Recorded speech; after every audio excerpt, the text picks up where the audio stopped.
ऊर्जावान, बहुत ही सम्मानित बड़ी बहन महिला मोर्चा प्रदेश अध्यक्षा श्रीमती उषा जी से और राजबाला सरदाना जी से आग्रह करती हूँ कि वो पुष्प गुच्छ भेंटकर माननीय राष्ट्रीय अध्यक्ष श्री जगत प्रकाश नड्डा जी का फरीदाबाद आगमन पर स्वागत करें। बड़ी बहन श्रीमती उषा प्रियदर्शी जी।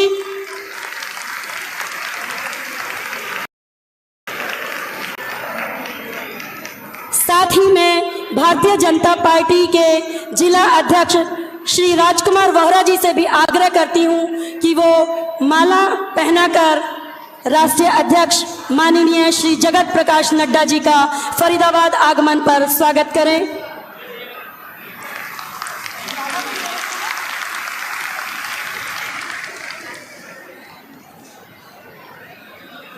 नड्डा जी को जय श्री राम, नड्डा जी को जय श्री राम। मोदी जी का हम परिवार अब की बार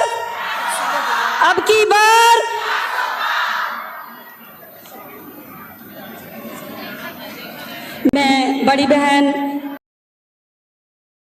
प्रदेश अध्यक्षा श्रीमती उषा प्रियदर्शी जी से आग्रह करती हूं कि आप शब्दों के माध्यम से अध्यक्ष जी का स्वागत करें। बड़ी बहन उषा प्रियदर्शी जी।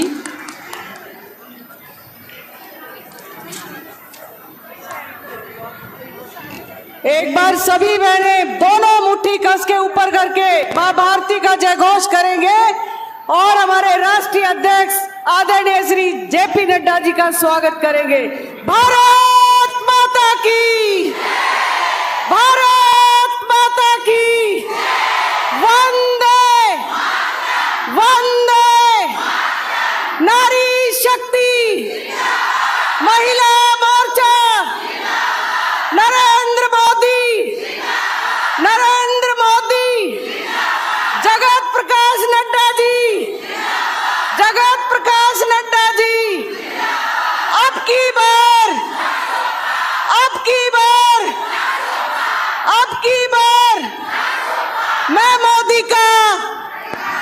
मैं मोदी का परिवार हूँ, मैं मोदी का परिवार हूँ।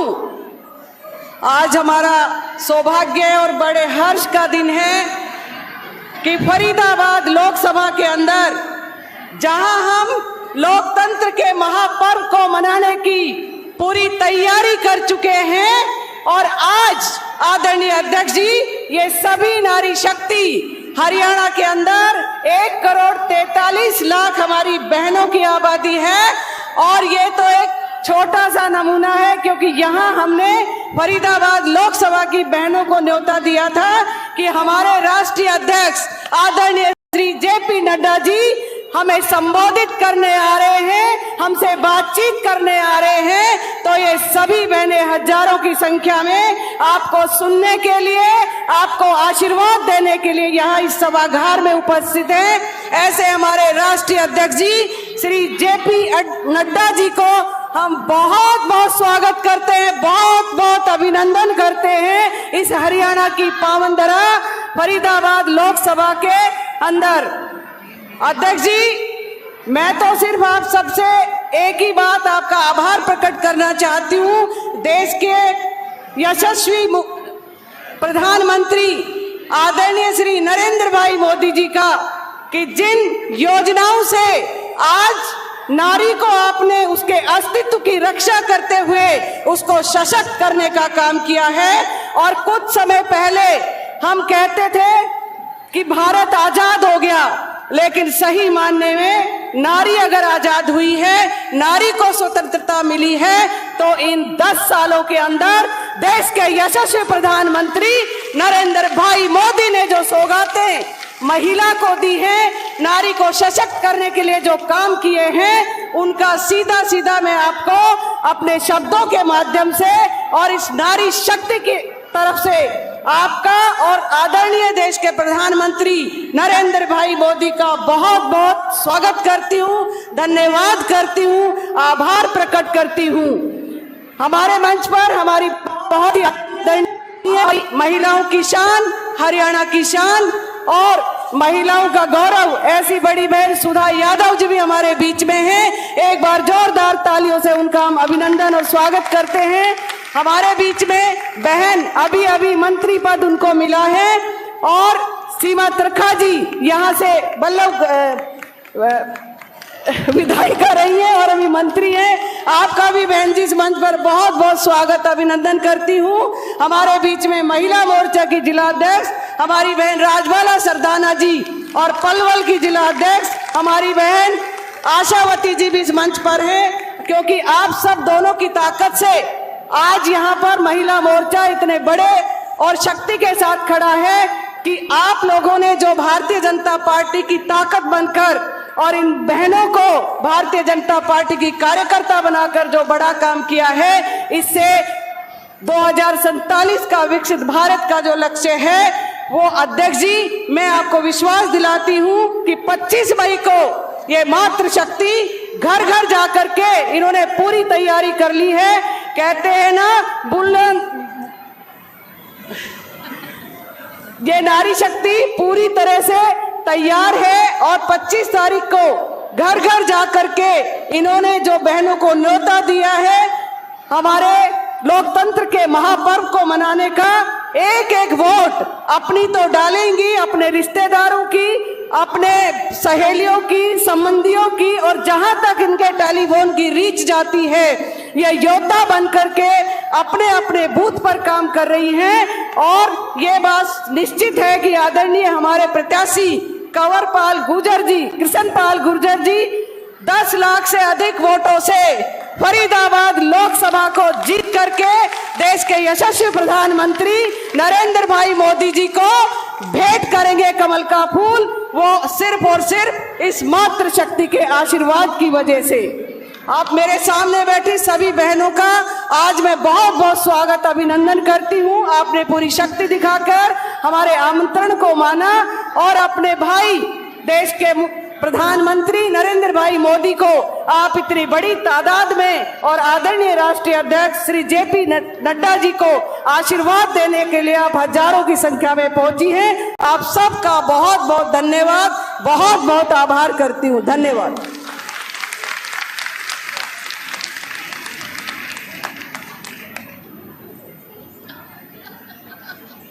धन्यवाद बहन जी। इसके पश्चात मैं अपने बड़खल की विधायिका और शिक्षा मंत्री जी से भी आग्रह करती हूँ, आप और पुनीता जी श्री जगत प्रकाश नड्डा जी राष्ट्रीय अध्यक्ष को अंग वस्त्र भेंट कर उनका स्वागत करें। जोरदार तालियों के साथ माननीय राष्ट्रीय अध्यक्ष जी का फरीदाबाद आगमन पर स्वागत है। नड्डा जी को जय श्री राम, नड्डा जी को जय श्री राम। नड्डा जी का करें सत्कार, ले जाएंगे 400 पार। नड्डा जी का करें सत्कार, नड्डा जी का करें सत्कार। अब की बार, अब की बार। इसके साथ ही मैं केंद्रीय संसदीय बोर्ड की सदस्य बड़ी सम्मानित बहन कर्तव्य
आग्रह भी किया था, लेकिन उन्होंने मुझे यहाँ पर बुला दिया। बहनों, हम सब जानते हैं कि 2014 के अंदर जब से इस देश के अंदर आदरणीय नरेंद्र भाई मोदी देश के प्रधानमंत्री बने हैं, तब से लेकर के आज तक हर दिशा एनडीए में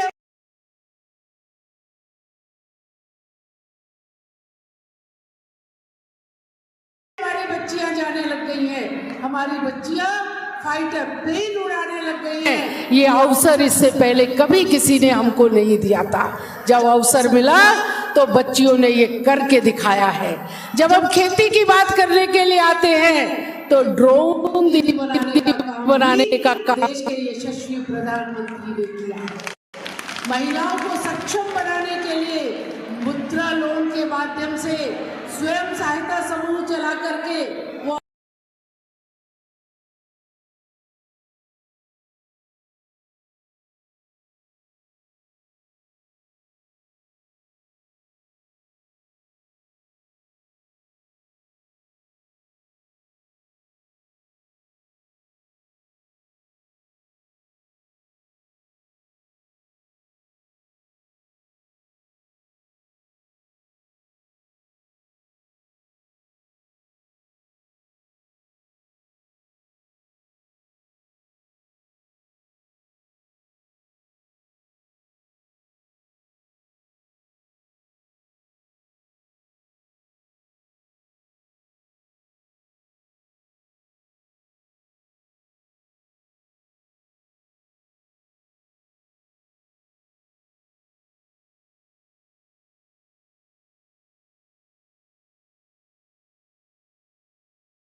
इसलिए हम बहनों का दायित्व सबसे ज्यादा बनता है। हमारा दायित्व है कि घर घर जाकर के अलग जगा करके बताएं।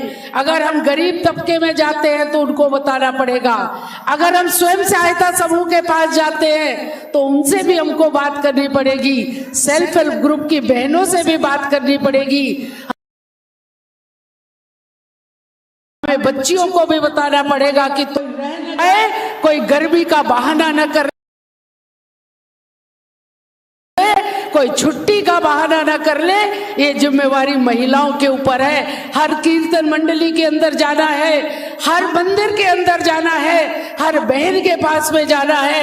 एक भी एनजीओ नहीं छूटनी चाहिए जिससे आपका संपर्क हो, एक भी समाज का वर्ग नहीं छूटना चाहिए जिससे बहनों का संपर्क ना हो। और जब बहनें ठान लेती हैं तो वो किसी की भी तकदीर और तस्वीर को बदल देती है। और यहाँ से आपको बड़े बहुमत के साथ में आदरणीय कृष्णपाल गुर्जर जी को, जिन्हें पहले 2 बार आपने सांसद बनाया और आपके सांसद को देश के प्रधानमंत्री ने मंत्री बनाया, तो उस सम्मान को रखने के लिए फिर से फील्ड में उतर जाइए। अब तो 1 हफ्ते का भी समय ही है, 25 तारीख का दिन होगा, कमल निशान होगा, बटन उसके ऊपर दब रहा होगा। ये हमको लोगों को बताना है, बताना नहीं है, साथ लेकर के जाना है। और जितना साथ लेकर के जाएंगे उतनी ही वोटिंग परसेंटेज भी बढ़ेगी। और बहनों, मैं अंत में फिर से कहना चाहती हूँ कि महिलाओं की चिंता अगर किसी ने करी तो देश के यशस्वी प्रधानमंत्री ने करी। महिलाओं की चिंता अगर किसी ने करी तो भारतीय जनता पार्टी ने करी। पार्टी ने भी अपने 33% रिजर्वेशन महिलाओं को संगठन के अंदर दिया था, और अब ये नारी वंदन अधिनियम ला करके फिर से महिलाओं को विधानसभा में और लोकसभा में नए नए अवसर मिलेंगे। आने वाला समय आपका है, आने वाला समय हमारा है, तो उस समय को सुरक्षित करने के लिए मोदी जी को जिताने की आवश्यकता है। आप सब बड़ी संख्या में आए, मैं इसका तहे दिल से आभार करती हूँ। आपका बहुत बहुत धन्यवाद। यकीनन बहन जी, बहनें समझ चुकी हैं विपक्ष के पास विचार नहीं है, उसका केवल वाचाल पाखंड है। विपक्ष के पास संसद से सड़क तक चिल्लाता असत्य है, सत्य की खोज के सहभागी संवाद नहीं है। हम आपको आश्वस्त करते हैं, यकीनन ऐसा ही होगा। भगवा फिर लहराएगा, फिर तीसरी बार विजय तिलक मोदी जी के मस्तक पर होगा। इसके साथ ही मैं अपने राष्ट्रीय अध्यक्ष श्री जगत प्रकाश नड्डा जी से विनम्र निवेदन करती हूँ कि आप आएं, और बहनें बहुत देर से इस प्रतीक्षा में हैं कि आप आएं और आपका मार्गदर्शन सुने। मैं आपको पुनः आमंत्रित करती हूँ कि आप आएं और हमें अपना मार्गदर्शन दें। श्री जगत प्रकाश नड्डा, नड्डा जी को जय श्री राम, मोदी जी को जय श्री राम, नड्डा जी को जय श्री राम। बोलिए भारत माता की, भारत माता की, भारत माता की। आज के इस कार्यक्रम में मंच पर उपस्थित हमारे पार्टी के पार्लियामेंट्री बोर्ड की सदस्या, वरिष्ठ नेत्री सम्माननीय श्रीमती सुधा यादव जी, हमारे प्रदेश की अध्यक्षा महिला मोर्चा की श्रीमती उषा प्रियदर्शी जी, हमारे जिला के अध्यक्ष श्री राजकुमार बोहरा जी, शिक्षा मंत्री हरियाणा सरकार श्रीमती सीमा तिरखा जी, हमारे निवर्तमान महापौर श्रीमती सुमन बालाजी, श्रीमती नीरा तोमर जी, प्रदेश अध्यक्ष अनुशासन समिति, और श्रीमती राजबाला सरना जी जो जिला अध्यक्षा हैं फरीदाबाद की। सम्मानित मंच, जो ऊर्जा मैं देख रहा हूं और जो एक तरीके से जो खुशी मैं देख रहा हूं, वो मुझे इस बात के लिए आश्वस्त करता है कि आप सब लोगों ने कृष्णपाल गुर्जर जी को फिर से लोकसभा में भेजने का तय कर लिया है। उसके लिए विशेष करके आपको धन्यवाद देता हूं। महिला सम्मेलन की दृष्टि से नारी शक्ति और महिला शक्ति के बारे में बहन सुधा जी ने और उसके साथ साथ राजबाला जी ने भी, बाकी लोगों ने भी, हमारी अध्यक्षा उषा प्रियदर्शी जी ने भी आपके सामने बड़े विस्तृत रूप से सारी बातें कही हैं। मैं उसको दोहराऊं इसकी आवश्यकता नहीं है, लेकिन कुछ बातों के बारे में जरूर बताना चाहूंगा। मोदी जी ने महिलाओं को जो स्थान दिया और जिस तरीके से नेतृत्व की क्षमता को आगे उभारने का काम किया, वह देश के राजनीति में अद्वितीय है। अब देखिए शब्दों का फर्क क्या होता है। हम कहते थे विमेन डेवलपमेंट, विमेन डेवलपमेंट, और प्रधानमंत्री मोदी जी ने कहा along with women development women lead development होना चाहिए, विमेन के माध्यम से। यानी महिलाओं का सशक्तिकरण ही नहीं, के माध्यम से विकास हो और वह विकास करने का एक इंजन बन सके, एक उसके लिए अपना योगदान कर सके, इस बात को उन्होंने प्रेरित किया।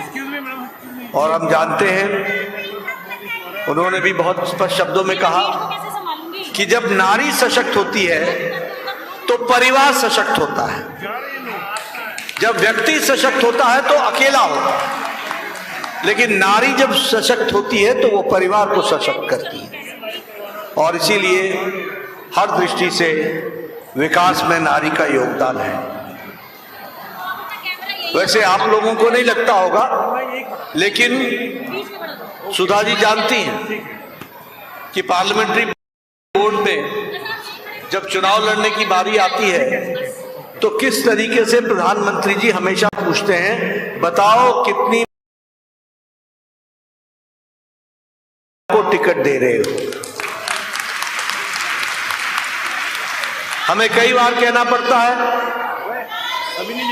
हमें कई बार कहना पड़ता है कि कोशिश तो हमने बहुत की, तो हमेशा वो कहते हैं कि तुम्हारी कोशिश उस स्तर की नहीं है जो उतने रिजल्ट दे सके जितनी मैं चाहता हूं कि होना चाहिए। लेकिन अब तो खुशी की बात है, ये तो 2024 का चुनाव है, 2029 में तो आप 33% के माध्यम से लोकसभा में आप आने वाली है।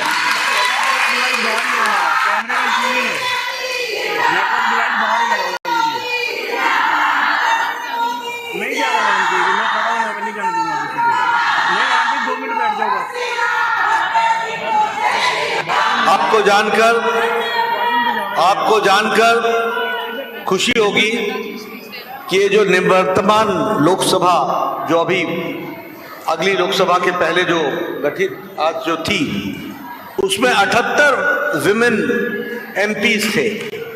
उस 78 में 41 women MP Bharatiya Janata party की रही, ये भी हमको ध्यान में रखना चाहिए। इसलिए और अब तो तस्वीर ही बदल जाएगी। मैं यहाँ ये भी कहना चाहता हूँ, प्रधानमंत्री इंदिरा गांधी को छोड़ दें तो प्रधानमंत्री मोदी जी के द्वारा पहला एक्सटर्नल अफेयर्स मिनिस्टर, पहला डिफेंस मिनिस्टर और पहली फाइनेंस मिनिस्टर ये बनाने का किसी ने काम किया तो प्रधानमंत्री मोदी जी ने किया, ये भी हमको जानना। कैबिनेट कमेटी ऑन सिक्योरिटी, इसमें अगर किसी को जगह मिली तो वह नारी शक्ति को ध्यान में रखते हुए हमारी महिला नेत्री सुषमा स्वराज जी, निर्मला सीतारमण जी, इनको वो स्थान मिला, यह भी हमको ध्यान में रखना चाहिए। आज हमारे जो कैबिनेट है, अगली कैबिनेट बनने से पहले जो अभी वर्तमान में है, उसमें सबसे ज्यादा संख्या महिलाओं को देने का रिप्रेजेंटेशन किया है तो वो अभी प्रधानमंत्री मोदी जी ने किया है। मैं यहाँ ये भी कहना चाहता हूँ कि पार्टी में भी भारतीय जनता पार्टी पहली पार्टी है जिसने संवैधानिक दृष्टि से संशोधन करके सबसे पहले 33% आरक्षण देने का काम किया, तो वह भी भारतीय जनता पार्टी ने किया।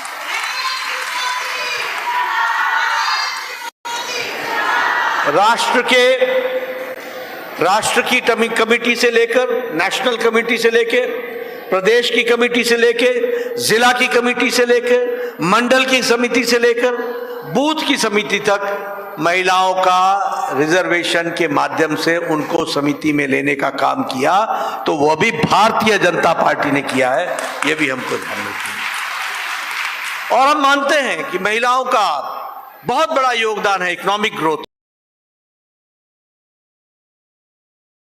में, विकास में। वो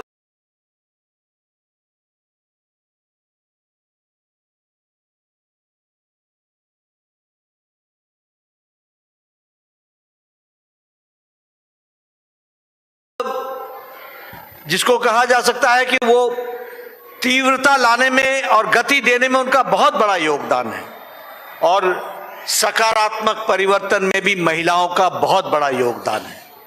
और इसके साथ साथ हम यह भी मानते हैं, मैं तो परिवार में भी बोलता हूं कि मैं तो सिंगल ट्रैक आदमी हूं, ये मल्टीटास्किंग तो महिला ही जानती हैं कि एक साथ कितने काम करने होते हैं। और हम लोग अपने आप को बड़ा शूरवीर समझते हैं एक काम करके, लेकिन आप लोग 10 काम, बच्चे को भी ध्यान रखना, खाने का क्या हो रहा है, परिवार का क्या हो रहा है,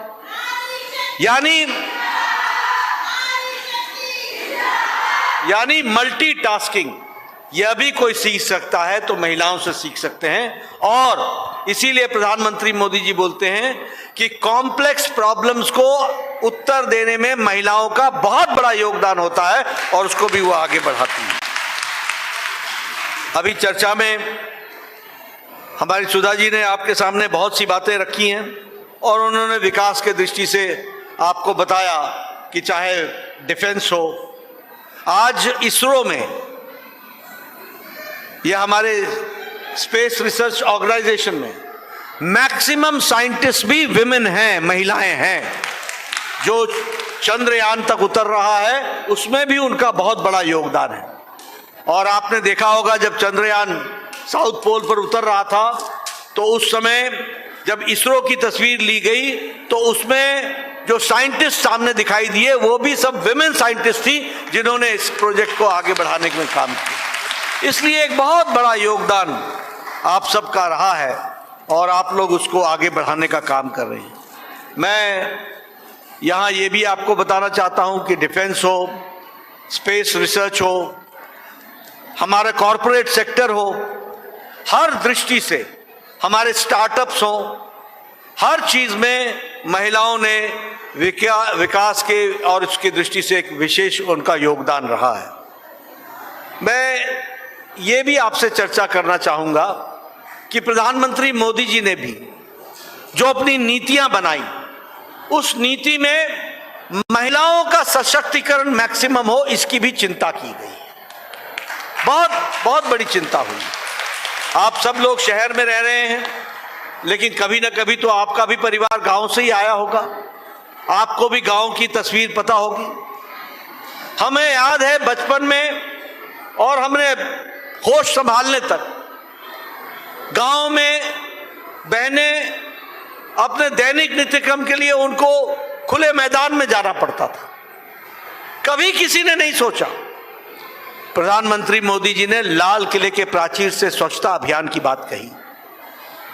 उस समय कांग्रेस के लोगों ने क्या कहा कि ये प्रधानमंत्री है, ये स्वच्छता की बात लाल किले से करता है। ये कांग्रेसी लोगों को मालूम नहीं था कि भारत की महिलाओं की समस्या क्या है। लेकिन आपको जानकर खुशी होगी कि आज ओपन डेफिकेशन फ्री हो गया भारत और 12 करोड़ इज्जत घर बनाए गए। 12 करोड़।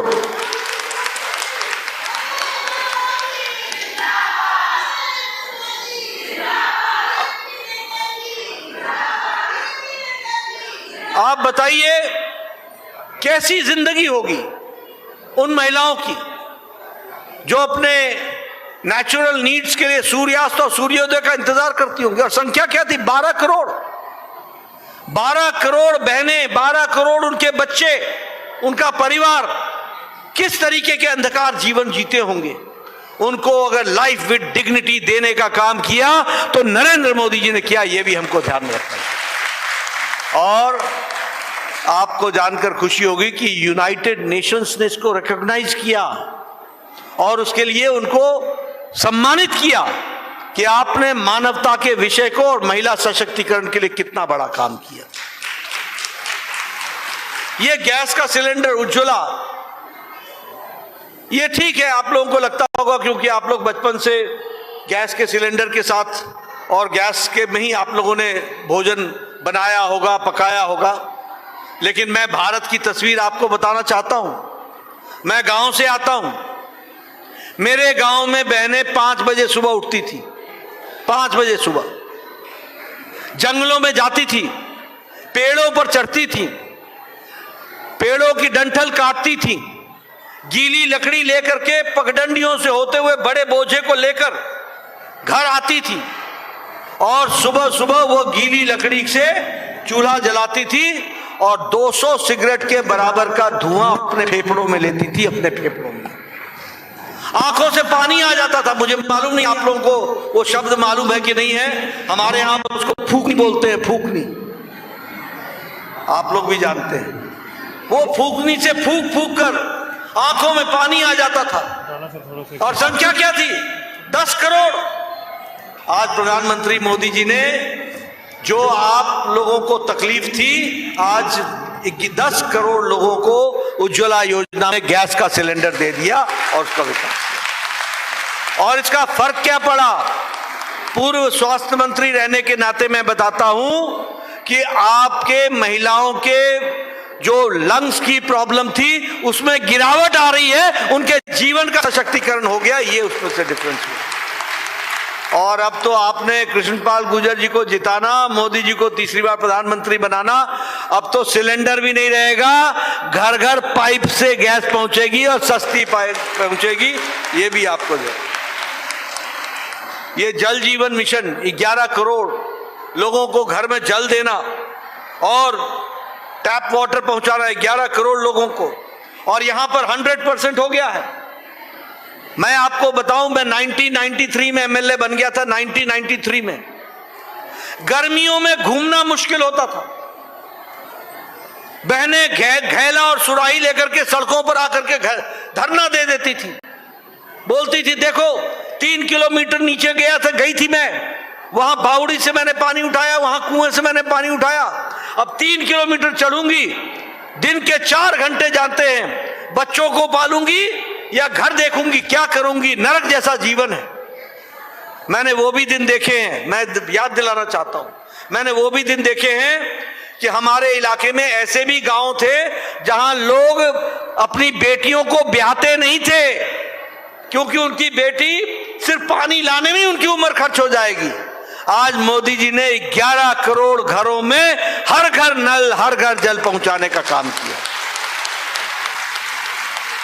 उसी तरीके से हमारे सौभाग्य योजना में लगभग 2.5 करोड़ घरों को बिजली पहुंचाने का काम किया। यह भी मैं सुनाना चाहूंगा।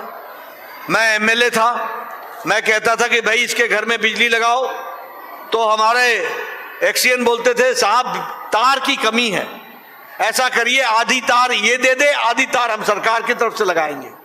और गांव वालों को बोलना सारा गांव आकर के खंबा उठा करके ले जाए।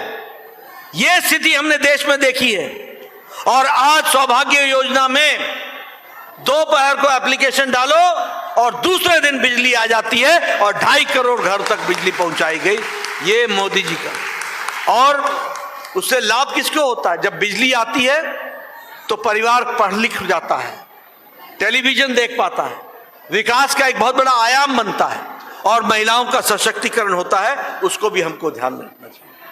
जनधन योजना में लगभग 55% महिलाएं हैं, 55%। उसी तरीके से मुद्रा योजना में लोन लेने वालों में 70% महिलाओं ने लाभ लिया, 70%।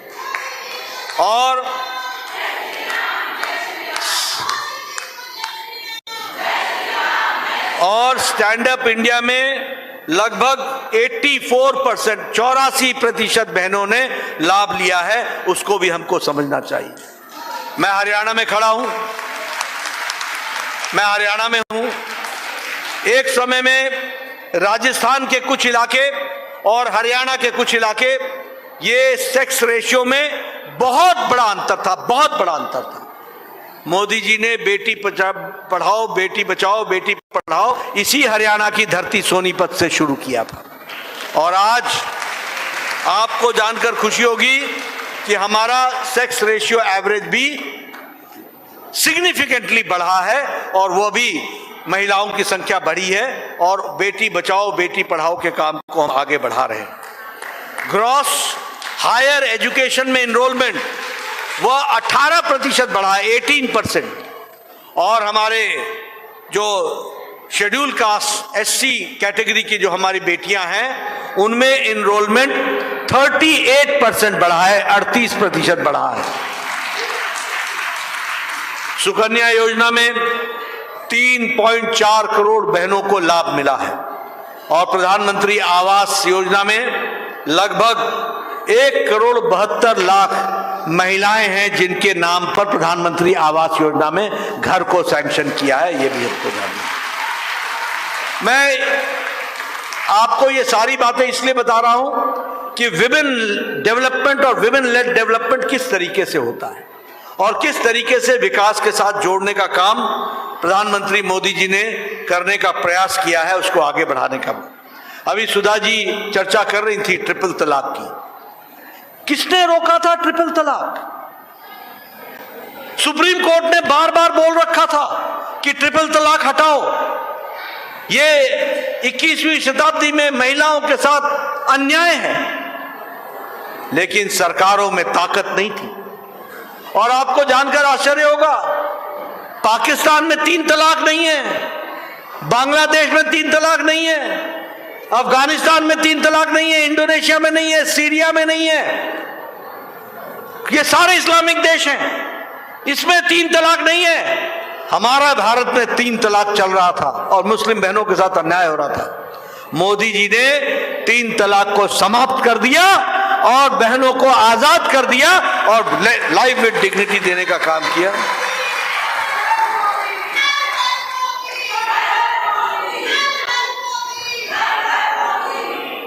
मित्रों, आज ये हमारे लिए सौभाग्य की बात है कि भारत के प्रथम नागरिक के रूप में आदिवासी महिला आज भारत की राष्ट्रपति महामहिम द्रौपदी मुर्मू बनी हुई है। इसलिए विकास की दृष्टि से देखिए, रिप्रेजेंटेशन की दृष्टि से देखिए, हर दृष्टि से जोड़ने का काम हमारे प्रधानमंत्री जी ने किया है। ये जो उद्यम पोर्टल है जिसमें 2 लाख से ज्यादा महिलाओं को, उसमें एमएसएमई के लिए, मीडियम एंड स्मॉल और उसके एंटरप्रेन्योर्स के लिए जो व्यवस्था की गई है उसमें महिलाओं को जोड़ा गया है और 28% एमएसएमई में महिलाओं की भागीदारी बढ़ी है। ये भी हमको ध्यान में रखना चाहिए। और अभी तो सुधा जी बोल रही थी ड्रोन दीदी, अब तो ड्रोन दीदी, लखपति दीदी, 3 करोड़ बहनों को लखपति दीदी बनाने का निर्णय लिया गया। 3 करोड़। इसलिए हर दृष्टि से विकास में, इंफ्रास्ट्रक्चर में, सब चीजों में आप महिलाओं को ताकत दी गई है। मैं यहां आपसे इसके साथ साथ कुछ और भी चर्चा करना चाहता हूं। मैं ये चर्चा करना चाहता हूं कि मोदी जी के पहले जो नीतियां बनती थी, वो कार्यक्रम बनते थे, वो कार्यक्रम सतही होते थे, सुपरफिशियल होते थे। वह लास्ट माइल डिलीवरी नहीं होती थी। अंतिम आदमी को उसका लाभ पहुंचे ना पहुंचे इसकी गारंटी नहीं होती थी।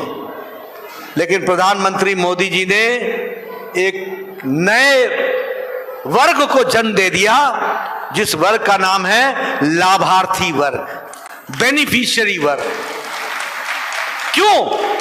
क्योंकि लास्ट माइल डिलीवरी इंश्योर हुई और लास्ट माइल डिलीवरी में मोदी जी ने पहले कहा आकर के आप लाभ लो और बाद में कहा मैं तुम्हारे गांव आकर के तुमको लाभ दूंगा ताकि तुम छूट ना जाओ। आपको मालूम होगा कि सभी गांव में, सभी पंचायतों में हमारे मोदी जी की तरफ से एक रथ आया था और वो विकास के दृष्टि से, हर दृष्टि से, आपके हेल्थ चेकअप से लेकर, आयुष्मान भारत का कार्ड बनने से लेकर, गैस का सिलेंडर और आयुष्मान भारत में उज्ज्वला योजना में जुड़ने से लेकर, प्रधानमंत्री आवास योजना से लेकर, सभी स्कीमों को अंतिम व्यक्ति तक पहुंचाने का, घर घर द्वार द्वार पहुंचाने का काम प्रधानमंत्री मोदी जी ने। इसलिए मित्रों, हमें यह समझना होगा कि जब हम विकास की बात करते हैं तो मोदी जी की जो योजनाएं हैं उसने जमीनी स्तर पर महिलाओं को, युवाओं को, किसान को, हर एक वर्ग को सशक्तिकरण किया है और वो धरातल पर उतरी हैं सारी स्कीमें और इसीलिए उनको ताकत मिली है। मैं आपसे चर्चा करना चाहूंगा। आप सोचिए आज से 10 साल पहले क्या था। हर एक को, यहां हमारे एमएलए साहब बैठे हैं, ये चिट्ठियां लिखते थे। सुधा जी एमपी रही हैं, ये चिट्ठियां लिखती थी। मेरे इलाके में एक गरीब व्यक्ति है, वो कैंसर का पेशेंट है, उसका इलाज के लिए पैसे नहीं है, वो इलाज कराएगा तो उसका मकान बिक जाएगा, घर बिक जाएगा। मेरे इलाके में एक व्यक्ति है, उसका वेल बदलना है, बाईपास होनी है, वो गरीब व्यक्ति है, उसका मकान बिक जाएगा, ऐसा लिखा करते थे। 2 लाख मांगते थे, 1.5 लाख मिलता था, 1.5 लाख मांगते थे, 75,000 मिलता था, बाकी हम जनता से इकट्ठा करते थे। मोदी जी ने कहा कि हम बड़ा सोचेंगे, बड़ा सोचेंगे। क्या सोचा? 10 करोड़ 74 लाख गरीब परिवार, 50 करोड़ लोग। और कौन है ये लोग? गरीब लोग, रिक्शा वाला, ठेला वाला, रेडी वाला, सब्जी वाला, बस का driver, conductor, cleaner, auto rickshaw driver, lift man, security man, rack picker जो कूड़ेदान से प्लास्टिक इकट्ठा करता है, ऐसे गरीब लोगों को मोदी जी ने 5 लाख रुपए का हेल्थ कवर दिया गंभीर बीमारी से लड़ने। आज आयुष्मान भारत के तहत गरीब लोगों का इलाज हुआ, लगभग 365 करोड़ रुपए के माध्यम से उनका इलाज हुआ है। और आप कृष्णपाल गुर्जर जी को जिता देना, मोदी जी तीसरी बार प्रधानमंत्री बनेंगे। अब मेरी बात जरा ध्यान से सुनिएगा। जिस बहन की उम्र 70 साल से ऊपर की हो गई है या हो जाएगी, जिस व्यक्ति की उम्र 70 साल से ऊपर की हो जाएगी या हो गई है, किसी भी जाति का, किसी भी धर्म का, किसी भी इलाके का और किसी भी आमदनी का, गरीब हो या अमीर, सबको मोदी जी की तरफ से आयुष्मान भारत का 5 लाख रुपए का सालाना,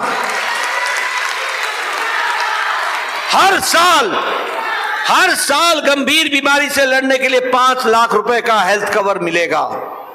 यहां तो इंश्योरेंस कंपनी भी 70 साल के लोगों को हेल्थ कवर नहीं देते, इंश्योरेंस कंपनी भी नहीं देती, ऊंचा प्रीमियम रखने के बावजूद भी नहीं देती।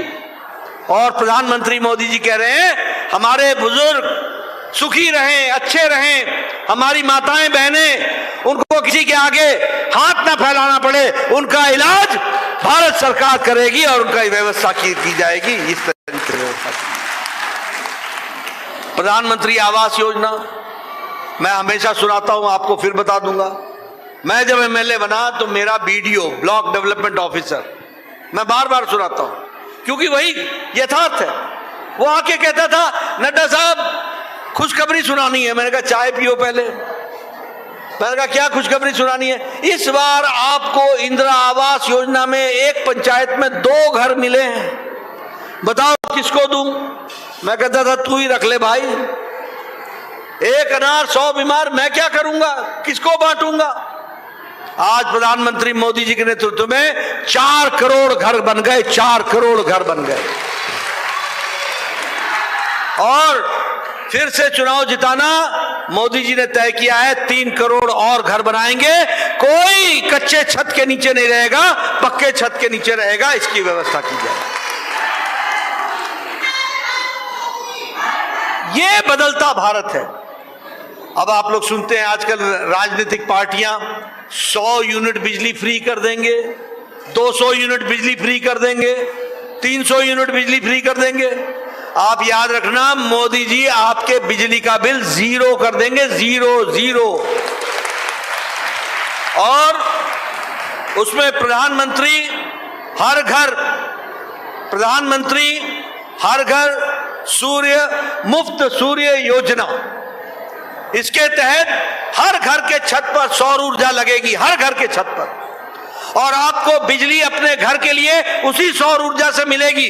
और जो बिजली आप खपत नहीं कर पाएंगे वो सरकार ले लेगी और उसके लिए भी आपको आमदनी होगी, उसकी भी व्यवस्था की जाएगी। ये बनता है। इसलिए मित्रों, कौन सी योजना की बात करूं? हर एक योजना में हमारे किसान भाइयों को किसान सम्मान निधि में हर चौथे महीने 2-2 हजार रुपए। एक कांग्रेसी बोलते थे हम कर्जा माफ करेंगे, कर्जा माफ करेंगे। क्या होता है कर्जा? 57,000 करोड़ देकर के छुट्टी पा जाते थे। और यहाँ प्रधानमंत्री मोदी जी 11 करोड़ 78 लाख किसान को हर चौथे महीने उसके खाते में 2,000 रुपए डालते हैं और 2-2.5 लाख करोड़ से ज्यादा किसानों के खाते में पैसा पहुंचा है। 11 करोड़ 78 लाख किसानों के। ये बदलता भारत है, ये सक्षम होता भारत है। मित्रों, बहनों, मैं आपको एक बात और बताना चाहता हूं। मैं स्वास्थ्य मंत्री रहा, कोरोना को भी मैंने नजदीक से देखा। दुनिया की सारी अर्थव्यवस्थाएं डमाडोल हो गई। अमेरिका लड़खड़ा गया, यूरोप डगमगा गया, जापान, ऑस्ट्रेलिया, रशिया, ये सब पीछे हटने लगे। चीन की अर्थनीति पीछे हटने लगी। लेकिन आपको जानकर खुशी होगी कि कोरोना की चपेट के बावजूद और यूक्रेन युद्ध के बावजूद भारत की अर्थव्यवस्था 11वें नंबर से 5वें नंबर की अर्थव्यवस्था बनी।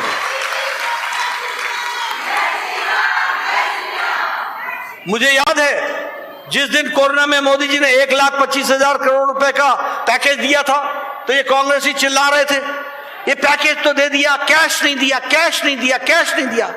कांग्रेसियों को कैश से बड़ा बड़ा प्यार है, क्योंकि उसमें कमीशन होता है। मोदी जी ने कहा हम एमएसएमई सेक्टर को मजबूती देंगे, 1,00,000 करोड़ रुपए खर्च करेंगे, एग्रीकल्चर सेक्टर को मजबूती देंगे, प्रधानमंत्री गरीब कल्याण अन्न योजना चलाएंगे, 80 करोड़ की जनता को 5 किलो गेहूं या 5 किलो चावल और 1 किलो दाल देंगे। और प्रधानमंत्री गरीब कल्याण अन्न योजना के कारण आज भारत की अर्थव्यवस्था तो मजबूत हुई 25 करोड़ लोग गरीबी की रेखा से निकल गए, ऊपर आ गए, और 1% से नीचे अति गरीबी भारत की पहुंच गई। ये हमको समझना चाहिए। आज मॉर्गन स्टैनली और इंटरनेशनल मॉनेटरी फंड ये बोलते हैं कि अगर कोई आशा की किरण है तो वो भारत है, भारत है, भारत है। दवाई के बारे में बात करूं, आज मैं दुनिया का दूसरे नंबर का देश हो गया दवाई में, एक्सपोर्ट करने में दूसरे नंबर का देश हो गया। ये वही देश है जहां ट्यूबरक्लोसिस की दवा को आने में 28 साल लग गए। ये वही देश है जहां टेटनस की दवा को आने में 30 साल लग गए। ये वही देश है जहां जापानीज इंसेफ्लाइटिस को नेशनल प्रोग्राम बनने में 100 साल लग गए।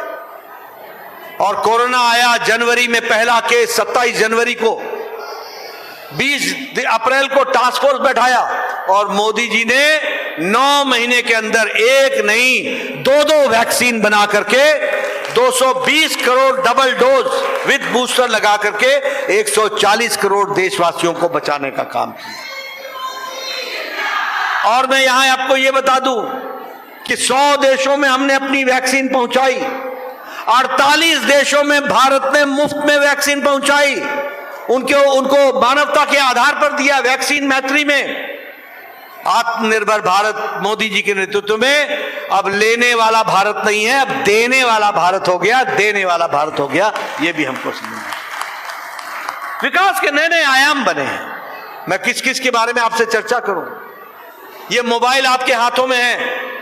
10 साल पहले आपके मोबाइल पे लिखा होता था made in China, made in Korea, made in Taiwan, made in Japan. आज आपके मोबाइल पे लिखा है मेड इन इंडिया। 97% मैन्युफैक्चरिंग आज मोबाइल की मैन्युफैक्चरिंग इंडिया में हो रही है। एप्पल का मोबाइल भी अब भारत में बन रहा है। ये बदलता भारत है। 10 साल पहले ये यूपीए की सरकार में दीपावली के दिन हमारे गणेश भगवान भी चाइना से आते थे, जिसको आप पूछते थे। टॉय इंडस्ट्री में हम तीसरे नंबर की मार्केट बन गए, तीसरे नंबर की मार्केट। पहले खिलौने भी चाइना से आते थे, मूर्तियां भी चाइना से आती थी, ऊपर गणेश जी होते थे, नीचे लिखा होता था मेड इन चाइना। आज भारत आत्मनिर्भर होकर के खड़ा हो गया। ये परिवर्तन हमको देखने को मिल रहा है। इसलिए हर दृष्टि से मैं यहां आपका ज्यादा समय नहीं लूंगा, लेकिन एक बात आपको जरूर बताना चाहता हूं कि हम जब भारत को विकसित भारत बनाने में लगे हैं तो हमारे कांग्रेसी भाई और ये जो आजकल नया आपने देखा है दिल्ली में, ये आम आदमी पार्टी, नए नए शगुफे, हर दिन नए नए किस्से इनके, ये सब पार्टियां, ये घमंडिया गठबंधन, ये इंडी अलायंस, ये 2 बातों की पार्टियां हैं। एक तो परिवारवाद पार्टी है और दूसरा भ्रष्टाचारी पार्टियां हैं। ऊपर से नीचे तक भ्रष्टाचार में लिप्त है, कोई भ्रष्टाचार के नहीं है। बताओ, कांग्रेस ने कोयला घोटाला किया था कि नहीं किया था? जरा जोर से बोलिए, किया था कि नहीं किया था? आप बताइए, उन्होंने 2G का घोटाला किया था कि नहीं किया था? कॉमनवेल्थ गेम्स का घोटाला किया था कि नहीं किया था? सबमरीन पनडुब्बी का घोटाला किया था कि नहीं किया? हेलीकॉप्टर का घोटाला किया कि नहीं किया? चीनी का घोटाला किया कि नहीं किया? चावल का घोटाला किया कि नहीं किया? कौन सा घोटाला छोड़ दिया? कौन सा? अंतरिक्ष नहीं छोड़ा, आकाश नहीं छोड़ा, पाताल नहीं छोड़ा, समुद्र नहीं छोड़ा, कोई जगह नहीं छोड़ी जहां घोटाला नहीं किया हो। और ये देखिए अरविंद केजरीवाल, बताइए, मैं स्कूल बनाऊंगा, मैं शिक्षा दूंगा, हर स्कूल के आगे तो ठेके खोल दिए। बोलो, शराब का घोटाला किया कि नहीं किया? किया कि नहीं किया? दवाई का घोटाला किया कि नहीं किया? लालू ने चारा को घोटाला किया कि नहीं किया? अलकतरा का घोटाला किया कि नहीं किया? नौकरी के बदले जमीन खा गया कि नहीं खा गया? ममता के मंत्री जेल में है कि नहीं है? टीएमसी के मंत्री जेल में है कि नहीं है? ये सारे भ्रष्टाचारी लोग ऊपर से नीचे आखंड भ्रष्टाचार में डूबे हुए। मोदी जी बोलते हैं भ्रष्टाचार हटाओ, और ये बोलते हैं भ्रष्टाचारियों को बचाओ, भ्रष्टाचारियों को पनपाओ। और अब तो आम आदमी पार्टी में तो नारी सुरक्षा के साथ भी धत्ता दिखा दिया। जो लोग निर्भया कांड के बारे में बात करते थे, उन्होंने जिस तरीके की हरकत एक मुख्यमंत्री के घर में हुई, शर्म आनी चाहिए। ऐसी पार्टियां, और अरविंद केजरीवाल चुप है, एक शब्द नहीं, लेश मात्र नहीं बोला जा रहा, एक वाक्य नहीं बोला जा रहा है। पूछते हैं तो माइक कभी इधर खिसकाते हैं, कभी उधर खिसकाते हैं। ऐसे दोहरे चरित्र वाली पार्टियां, ऐसे दोहरे चरित्र वाले नेता, बोलो इनको आगे आने दोगे क्या? आने देंगे क्या? ऐसे भ्रष्टाचारियों को आने देंगे क्या? मित्रों, एक तरफ भारत मोदी जी के नेतृत्व में सक्षम भारत की ओर जा रहा है, समृद्ध भारत की ओर जा रहा है, विकसित भारत की ओर जा रहा है, और दूसरी तरफ वो पार्टियां भी धरातल में जा रही हैं और उनकी इच्छा है कि देश को भी धरातल में ले जाए। हमको तय करना है कि मोदी जी के नेतृत्व में हमको देश को आगे ले जाना है, विकसित बनाना है, समृद्ध बनाना है, सक्षम बनाना है, महिलाओं को सक्षम बनाना है, और देश को नए कीर्तिमान स्थापित करने हैं। इसके लिए आपसे मैं गुजारिश करने आया हूं कि आप 25 तारीख को सुबह सुबह उठकर घर के सभी सदस्यों को लेकर समय रहते, धूप चढ़ने के पहले, सूरज चढ़ने के पहले अपना मतदान कीजिए। पहले मतदान फिर पहले मतदान फिर जलपान। तो सुबह सुबह उठकर अपने इष्ट देवता को याद करके इस पुण्य काम में आप जुड़िए। इन्हीं शब्दों के साथ बहुत बहुत धन्यवाद। जय नारी शक्ति।